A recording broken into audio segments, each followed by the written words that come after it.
Halo saudara, sudah ngopi belum? Kalau belum, mari kita ngopi sambil kita sharing bersama tentang materi kali ini. Materi kali ini kita akan membahas yaitu tentang pekerjaan atau pengabdian. Ya, ini kita bahas karena sebenarnya orang salah orientasi atau orang memang salah di dalam menyikapi pekerjaannya, sehingga pekerjaan itu menjadi beban yang berat, pekerjaan itu menjadi keharusan yang membuat bosan, membuat jenuh ya. Bahkan tidak apa tidak sedikit orang yang sebenarnya pindah-pindah pekerjaan karena dia merasa tidak nyaman dengan pekerjaan yang dia lakukan saat ini.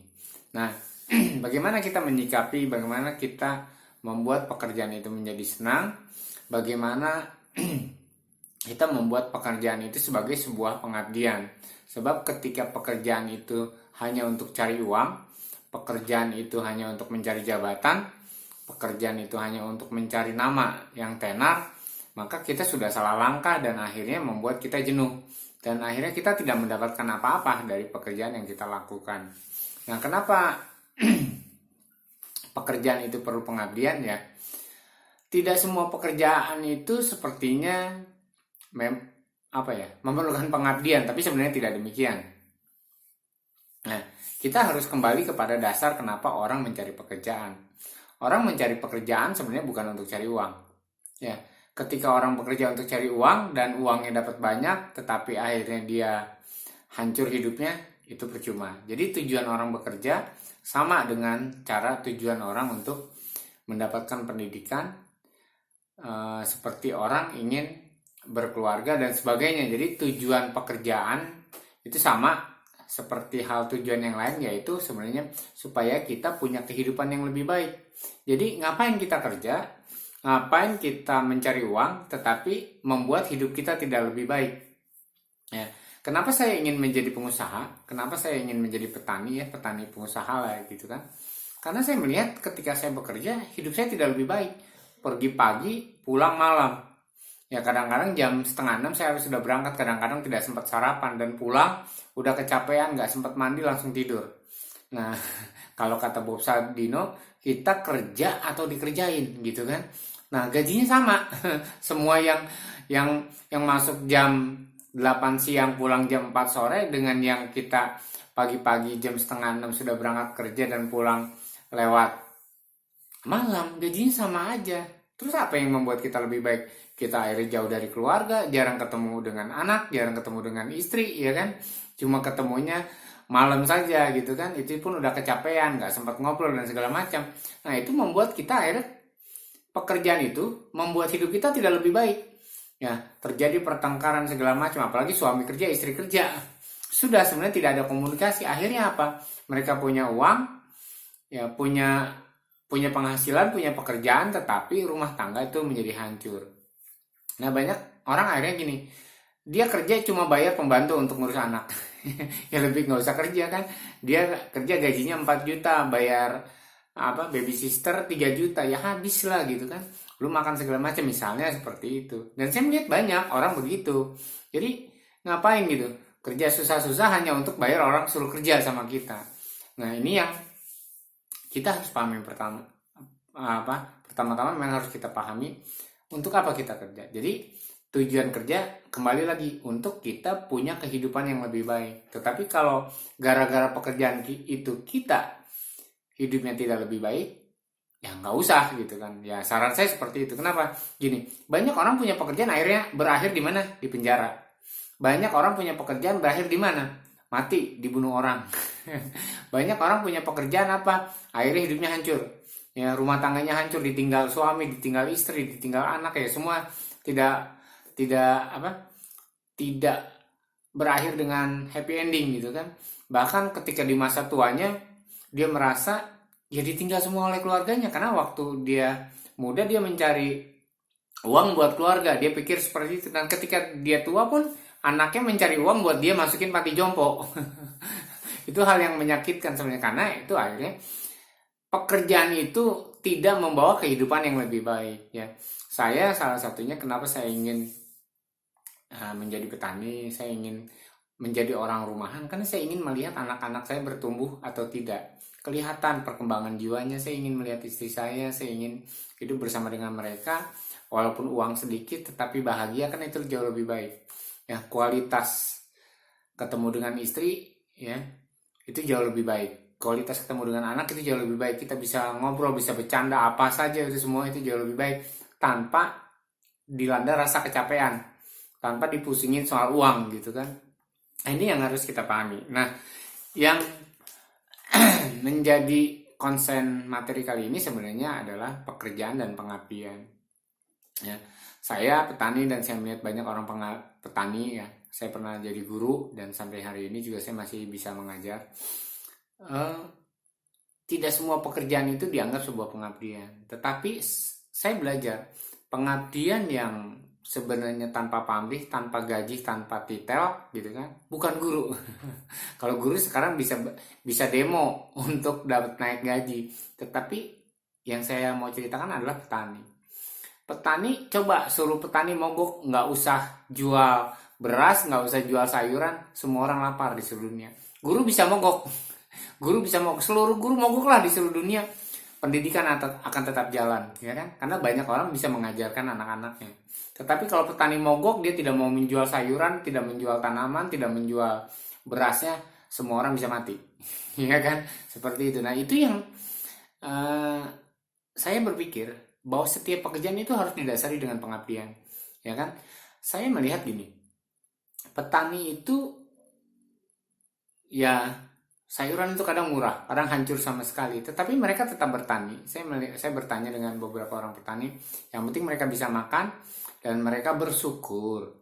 Gara-gara mereka, walaupun mereka miskin, mereka membuat orang kaya. Walaupun mereka miskin, mereka membuat orang kenyang. Walaupun mereka miskin, mereka itu memberi kebahagiaan bagi banyak orang. Ya itulah yang disebut dengan pengabdian. Demikian juga guru. Ya, saya sama istri saya pernah menjadi guru-gurunya sendiri, maksudnya bukan ditugaskan ya. Kami mengajar anak-anak jalanan, kami mengajar suatu kampung yang tidak ada sekolah. Ya, kami merasa bahwa walaupun saya sebagai guru formal di suatu sekolah waktu itu, tetapi saya mengabdikan diri di suatu tempat, karena bagi saya menerangi orang-orang, menerangi orang yang tidak bisa baca tulis dan segala macamnya, itu adalah suatu kewajiban, suatu pengabdian. Jadi gaji saya tidak dipikirkan gitu kan ya, saya mencari uang sendiri, saya jualan burung, nongkrong di pasar burung untuk dapat uang misalnya, supaya saya bisa pergi ke tempat di mana saya bisa mengajar sama istri saya waktu itu. Jadi ya ada banyak hal orang-orang yang membantu pekerjaan itu ya untuk mengajar, tapi kami tahu kami juga harus membiayai hidup kami sendirinya. Inilah yang saya sebut dengan pengabdian. Nah, pengabdian itu kan harus dengan tulus. Ya, saya sama seperti petani, sama seperti guru.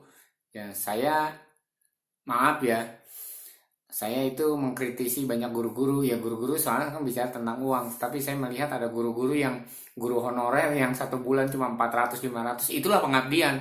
Karena bagi mereka gaji tidak penting. Yang penting adalah bagaimana anak-anak itu bisa menjadi cerdas.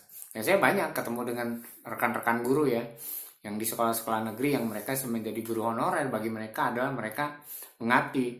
Jadi mereka tidak pernah protes gajinya kecil atau apa, yang penting mereka mengabdi. Nah, demikian juga saya melihat ada banyak ya, dokter ya, mereka sekolah dokter mahal sekali.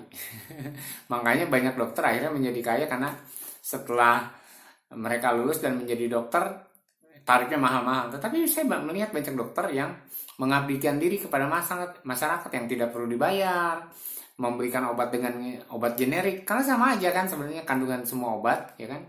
Obat paten dan obat generik itu sebenarnya sama. Saya melihat bahwa mereka justru mengabdikan diri mereka gitu. Bukan mereka mendapat upah dari pasien mereka, tetapi juga mereka harus mengeluarkan uang, tenaga, semua buat pasiennya. Nah, itu yang luar biasa. Itulah yang disebut dengan pengabdian. Dan orang-orang yang memberikan pengabdian di dalam pekerjaannya gitu kan, apakah pengacara? Saya melihat banyak orang pengacara yang tidak mau dibayar untuk membantu orang-orang miskin, orang-orang yang terjerat masalah hukum, pidana, perdata, segala macam. Itu biasanya orang-orang yang tidak punya pengetahuan tentang hukum, mereka bela ya. Ya inilah saya melihat pengabdian, tetapi di satu sisi saya ada punya teman, maaf ya, pengacara, lalu eh, apa? Ada seseorang yang anaknya terjerat narkoba ya, wah itu ya bermainlah dengan polisi, bermain dengan jaksa segala macam. Bagaimana dia harus mengeluarkan ratusan juta supaya pasalnya dituntut rendah. Wah itu permainan. Jadi nanti pengacaranya dapat uang sekian ratus juta, polisinya dapat uang sekian ratus juta, jaksanya dapat uang sekian ratus juta supaya nanti tuntutannya menjadi ringan ya, pasal yang dituntutkannya, dan direhabilitasi. Nah, dan makanya saya curiga dengan orang-orang yang sebenarnya dituntut narkoba tetapi akhirnya direhab. Jangan-jangan ada main, karena saya bertemu dengan seorang yang memang pekerjaannya sebagai lawyer, nah ternyata begitu untuk dapat uangnya gitu loh, lawyer ini gitu kan. Ini teman loh. Jadi saya bukan cerita dari cerita-cerita, tapi dari orang, si pelaku sendiri yang mengatakan seperti itu. Jadi kalau tidak ada uang sekian ratus juta untuk menurunkan perkara, ya kan, untuk tidak menjadi rendah gitu kan tuntutannya, maka ya sudah, kalian akan dihukum mati karena nanti dianggapnya pengedar. Gitu itu ancamannya. Dan itu luar biasa. Dan saya bertemu dengan, maaf, teman juga ya. Dia berafiliasi ya wartawan lah, kira-kira wartawan online, dengan beberapa media online ya yang lumayan gitu kan. Nah ternyata ya ini pengakuan dia ya, banyak hal sebenarnya berita itu tidak naik, apakah pejabat, apakah pengusaha yang melanggar secara hukum itu diuangkan gitu ya. Dia cuma ngomong begini, ini perkara bisa naik ya, dipublis atau you kasih saya uang. Ya, jadi banyak hal yang begitu. Nah, kebanyakan orang akhirnya pejabat yang tidak terjangkau oleh korupsi ya, pengusaha-pengusaha atau yang nakal semua, yang melanggar hukum, itu tidak pernah naik berita karena dijagai oleh wartawan ini yang nyari uang. Ya maaf nih, saya maaf, ini pengakuan ya. Saya tidak menganggap bahwa semua wartawan begitu. Ini pengakuan seseorang wartawan dan rekan-rekannya juga yang sama wartawan. Nah ini kan sebenarnya orang yang tidak punya kode etik. Ini adalah orang yang mencari pekerjaan untuk uang, mencari pekerjaan untuk menindas orang lain, bukan untuk membuat hidupnya lebih baik. Ya, dan maaf, saya harus ceritakan bahwa nasib rekan saya ini hidupnya hancur-hancuran. Ya kan, keluarganya nggak benar. Kenapa? Ya karena dia mencari uang yang tidak halal. Dia mencari uang dengan memeras, gitu kan. Nah, makanya saya ingin menyampaikan materi kali ini. Yuk, kita harus belajar bahwa pekerjaan itu supaya hidup kita lebih baik, bukan untuk mencari uang, bukan untuk mencari nama, mencari jabatan, atau untuk menindas orang gitu satu pekerjaan itu, tapi itu adalah sebuah pengabdian. Ya, ketika kita bekerja tanpa pengabdian itu sama aja bullshit. Kita itu menjadi menderita, keluarga kita menjadi hancur. Ngapain dapat duit? Akhirnya bercerai dengan anak istri gitu kan. Ngapain kita dapat uang tetapi hidup kita hancur, akhirnya jatuh di dunia pelacuran, jatuh di dunia gelap gitu kan. Nah, itu banyak gitu loh, karena dia menganggap pekerjaan itu untuk dirinya sendiri, bukan untuk pengabdian. Jadi saya dulu, anak saya waktu pertama kali lulus sekolah, saya tawarin pekerjaan di sebuah perusahaan mobil ya, otomotif. Nah, karena kebetulan punya teman, dia seorang direktur di situ. Tapi anak saya tidak mau, dia bilang karena temennya itu ngajak dia untuk kerja di Grand Indonesia. Ya saya bilang, wah Grand Indonesia nih ya nggak apa-apa lah. Nah, setelah 1 bulan saya nanya, kerjaan kamu apa sih? CS. Nah, saya berpikir customer service gitu kan, karena dia ya lumayan pandai. Nggak taunya dia sebagai cleaning service gitu kan. Lalu saya kaget, oh cleaning service, ya sudah nggak apa-apa, jalanin aja, karena tetap saya biayai, karena kan sebelum dapat gaji saya harus ngongkosin. Nah di situ dia dibentuk, dia pengabdian, dia menjadi anak saya itu menjadi orang yang jujur. Dia menemukan dompet di toilet, dia kasih ke informasi bahwa inilah ya kan, sampai dia dipuji ya kan. Dia apa saja yang dia lakukan, dia melakukannya dengan sepenuh hati, dengan pengabdian, dan dia tanpa merasa bahwa itu pekerjaan untuk cari uang. Dan karena itu saya mendukung dia. Walaupun ya istri saya kecewa berat. Kamu kok bisa melakukan lebih, kok mau jadi cleaning service? Nah, tapi saya bilang, lihat, karakter dia itu saya lebih suka. Walaupun kerjanya sebagai cleaning service gitu kan, ya ngepel di Hotel Grand Indonesia pagi-pagi jam 6 sudah harus ngepel, nanti pulangnya lebih lambat, kadang dia harus pulang sampai rumah tengah malam, kadang-kadang di jam 3 subuh tuh harus sudah berangkat ke Jakarta dari Bogor. Ya sebagai orang tua saya prihatin, tetapi kenapa saya sampaikan ini? Justru saya belajar dari hidup anak saya ini bahwa dia itu menganggap pekerjaan itu sebuah pengabdian. Ya dia tidak mencari uang, ya terus dia dapat uang dia senang gitu kan ya. Pekerjaan ya dia senang, dia jalani, dia melakukannya dengan sungguh-sungguh, dengan semangat, dengan kegembiraan gitu kan. Walaupun sebenarnya saudara tahu sendiri ya, kalau yang di mall-mall segala macam hotel itu cleaning service sambil ngepel tapi orang lain injek-injek lagi kan ya. Kalau ada sesuatu yang berdebu segala macam itu dimarahin, tapi anak saya melakukan itu dengan sebuah pengabdian. Di sini saya belajar ternyata bukan saya saja sebagai guru yang punya pengabdian, saya sebagai petani yang punya pengabdian ya kan, tapi sebagai cleaning service saya melihat anak saya juga dia melakukan yang namanya pengabdian di dalam pekerjaan yang dia lakukan. Jadi dia menjadi happy, dia menjadi bahagia. Jadi uang dia yang gajinya standar lah kan, dia bisa beli ini, bisa beli itu, dia senang ya kan. Walaupun akhirnya saya suruh berhenti, kamu terlalu capek lah, kasihan, coba cari yang lain. Nah, akhirnya dia jadi bantu saya untuk jadi petani, dan ya kami akhirnya berkolaborasi gitu kan, bekerja sama ya kan, karena saya melihat karakter dia untuk bekerja dan mengabdi. Nah, saya berharap materi kali ini itu menjadi pelajaran bagi semua orang. Apapun pekerjaan kita, yuk bahwa itu adalah sebuah pengabdian. Bayangkan kalau seorang cleaning service, ruangan yang penuh AC-nya berdebu, ya kan, itu akan terjadi flu, pilek dan segala macamnya kan, karena ruangan ber-AC itu tidak boleh ada debu, karena nanti virus dan penyakit itu akan tumbuh di situ. Atau saya melihat penyapu jalanan ya kan, yang mereka mengabdikan diri ya supaya terjadi adanya kebersihan gitu kan, itu luar biasa. Atau saya kenal beberapa orang pemungut sampah nih yang narikin gerobak sampah itu untuk ke TPS. Wah, luar biasa. Mereka itu gaji mereka nggak seberapa, tapi mereka senang gitu, mereka menikmati bahwa karena mereka lah dunia ini menjadi bersih.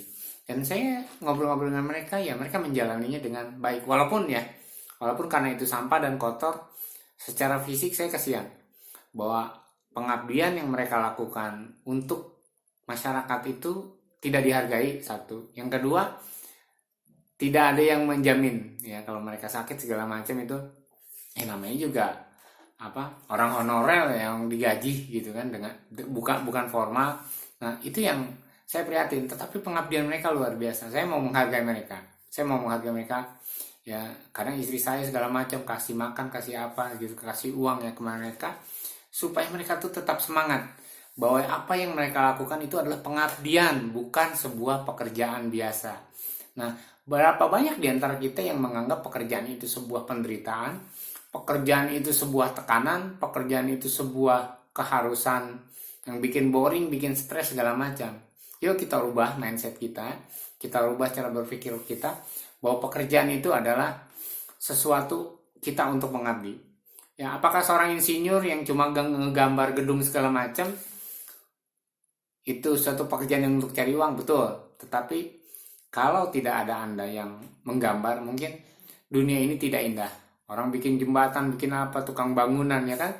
Kalau mereka kerjanya sembarangan, kalau mereka kerjanya serabutan saja gitu, tidak jelas ya, tidak bertanggung jawab atas pekerjaan mereka, pasti hancur. Ya kan? Pasti gedung-gedung akan runtuh. Jembatan-jembatan akan memakan banyak korban ya. Tapi apa yang terjadi ya, bahwa kalau semua tukang bangunan, walaupun disebut kerja kasar, tukang pacul, pekerja kasar, kalau disertai dengan pengabdian, mereka berpikir luar biasa untuk keselamatan banyak orang. Jadi yuk mari kita ubah mindset kita ubah cara berpikir kita, bahwa pekerjaan itu adalah amanah ya. Pekerjaan itu adalah anugerah, bahwa di dalam pekerjaan itulah kita mengabdi ya. Jangan dengerin orang-orang yang sorhani, wah saudara tidak